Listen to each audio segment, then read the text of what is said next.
Hey everyone, PushingUpRoses here, and welcome to my channel where I basically talk about whatever interests me, and today it's another video game. But it's not just some random video game, no. This is a title that had me in a tight, vice-like grip. It pulled me in and enchanted me with its spooky vibes, cozy atmosphere, and magical story about witches and cults. And best of all, I got to label all these plants. Look at my collection. Pretty impressive, huh? So what game is this?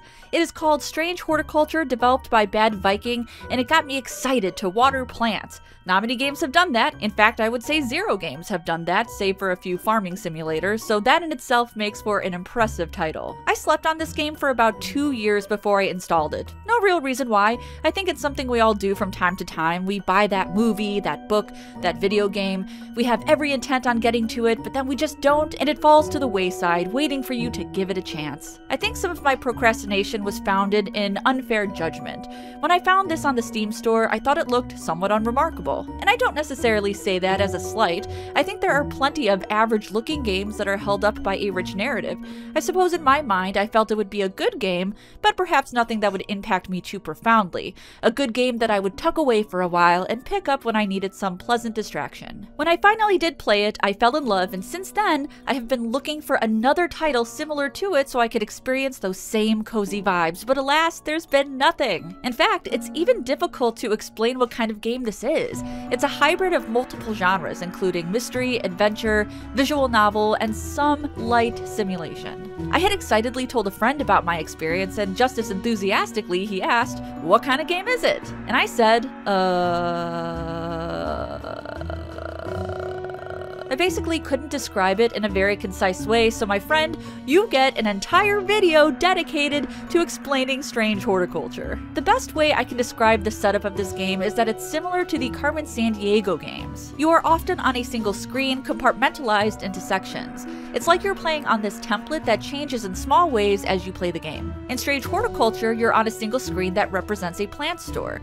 In first-person perspective, you play a horticulturist in a small town called Undermere, who helps often mysterious clients find the right plant to suit their needs. You begin with a few plants, but also have some important items off to the side that will help you. A compendium, which you will use to identify the plants, a map that serves as your travel mechanic, labels, so you can, label things, and a few other items that will help the player solve puzzles as the game progresses. The most successful thing about this game is the atmosphere. Though there is no voice acting, there's a sad, sometimes intense piano playing in the background.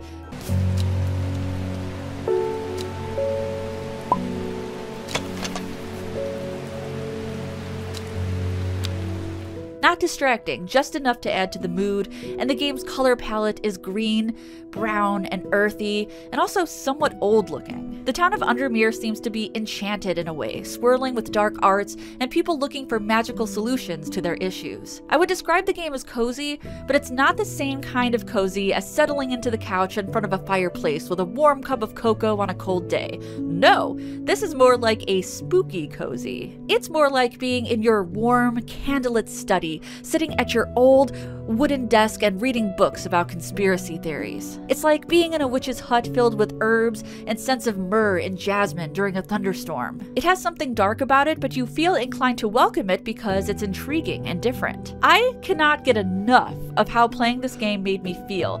It really has something special in terms of world building without giving you all of these detailed screens or different settings. The main mechanic is helping a set amount of clients find what they're looking for over a span of 16 days. They'll describe what they want, and then it's up to you to determine, via inspection and reading your book, which plant is correct. While you are doing this, you get mail and letters from people you know, people give you new plants in exchange for helping them, and you travel to find plants that will progress the story as well. You have something called the will to travel, which to me translates to the feeling of not wanting to get out of bed to go get that cup of coffee. I need the will to travel, to drag myself out to the car. You can earn the will to travel by simply waiting, being given travel tokens, or watering your plants, and I think that's pretty brilliant. You're replenishing your energy by doing something that many people find to be cathartic, watering plants or gardening. Some people may find this irritating and tedious, but I thought it was a pretty clever idea. You get a map, and using hints you collect throughout the game, you can choose a place to travel. I admit, the map is a little fussy. While I think the majority of these puzzles are designed very well, sometimes I'm just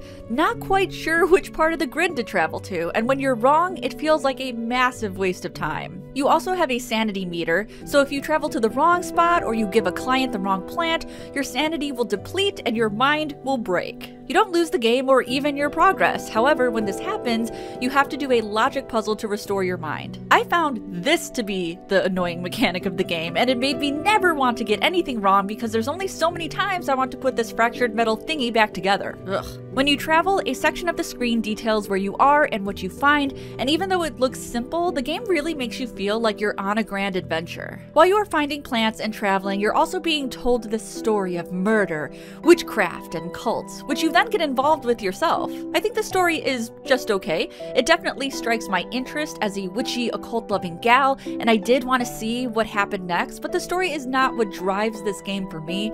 It's more the mysterious feeling I get from these characters and solving the puzzles to go on. Speaking of puzzles, they can be quite challenging. Sometimes the plant descriptions people give you are rather vague, and then you find the book and inspection details are equally as vague, so there are times where I just kinda guessed. The other non-plant related puzzles are fun. They more fall in line with deciphering type of puzzles, using items to find hidden codes and messages and spots on the map. I liked it. I felt like a damn genius every time I figured something out. Literally, this was me. So I decided, oh shit, buddy, I gotta dig a little deeper. And if you do get stuck, there is a hint system. I did use it a few times because I was desperate to not break my mind again. I break it enough in real life. I don't need a game to simulate that for me. Something I want to emphasize is the fact that this is not a plant management game, nor is it a life simulator. I understand it could look like that upon first glance. You're collecting plants, you're labeling them, you're finding the right ones and giving them to the right clients, but if you go into this wanting a life management game, you will be sorely disappointed. While you do collect plants and you can keep track of them, for the most part, you only use them once or twice. And they don't die. You don't have to care for them in any way, even though I did water them to feel like a responsible plant owner. They're simply there to aid with the story and the puzzles. In fact, while they might be inspired by real ones, these are all fictional with different magical properties. There are plants to help you pick locks, plants to embolden people who need courage, plants that can be used to cause fear and terror in all who defy you. You know, that kind of lighthearted stuff. You can even organize them, which I tried to do, but got tired. In the end, I had so many goddamn plants I wanted to get rid of some of them. Nobody needs this many plants, Gale. What even is this? Even though this is not a management game, I'd recommend you do try to keep your stuff organized, especially your letters and clues. When you're using the map, you can have all of your clues with you there on the table, making it easier to figure out location puzzles. I also want to quickly mention that there is some light alchemy in this game, but it is not a spellcasting game. I brewed maybe 3 potions in my entire playthrough. As I mentioned earlier, you can label your plants once you successfully identify their names. As cozy as that feels, it serves very little point as, like I said, they are rarely reused. There were only a few instances where I needed to give someone an already identified plant. You also get a cute little black cat that purrs when you pet it. Instant 10 out of 10. After I finished the game, which took me about 6.5 hours or so, I was desperate to find something similar, but I just couldn't. I bugged my friends for recommendations, I looked at Steam for what seemed like 84 years, I tried out a few to see if they scratched my itch for witchy plant-based games, but I came up empty-handed, and that's because it's such an interesting mix of genres. It's definitely a mystery, and I can find plenty of those, but then my want for helping customers wasn't there. I could try more of a management game or a collection game, but then I'm missing out on the investigation aspect. I tried a few witchy games, but they just didn't have the same mechanics or storytelling. The game I would compare this to the most is maybe Papers, Please, though the stakes for that game are much higher and I would not call it cozy, I would call it stressful. In an engaging way. So I am still looking for similar games and I am currently taking suggestions. Preferably, I would like to feel like a mystical, spooky woman with a dark purpose, unraveling serious mysteries about the occult and labeling things. So if you have a suggestion for something like that, please leave it in the comments because I'm getting desperate. There's at least one silver lining. The dev is working on a sequel called Strange Antiquities and it looks even better and vibier. I very much don't want to wait, especially since there's not a release date, but I will have to, and in the meantime, time, I'll just have to buy a bunch of plants and label them and offer them to my friends and family for their unique and distinct magical properties. I actually talked very thoroughly about this game on my podcast, Save Your Game, which isn't up quite yet, but it will be soon, so do keep an eye out. I linked the last episode we did in the description. Thank you so much for listening to me absolutely gush about a video game. I hope this entire thing made you want to go pick up a pumpkin spice latte and take a trip to Spirit Halloween. I'm looking forward to hearing your thoughts, and until next time, stay spooky.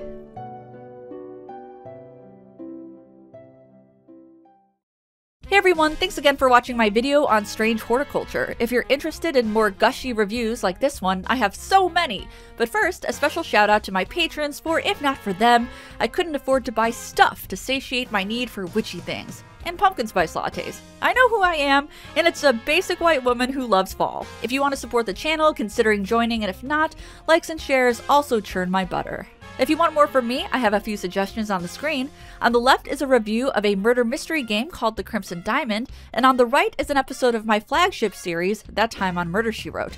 I do hope you check them out alongside my podcast, and as always, I'll see you in the next one.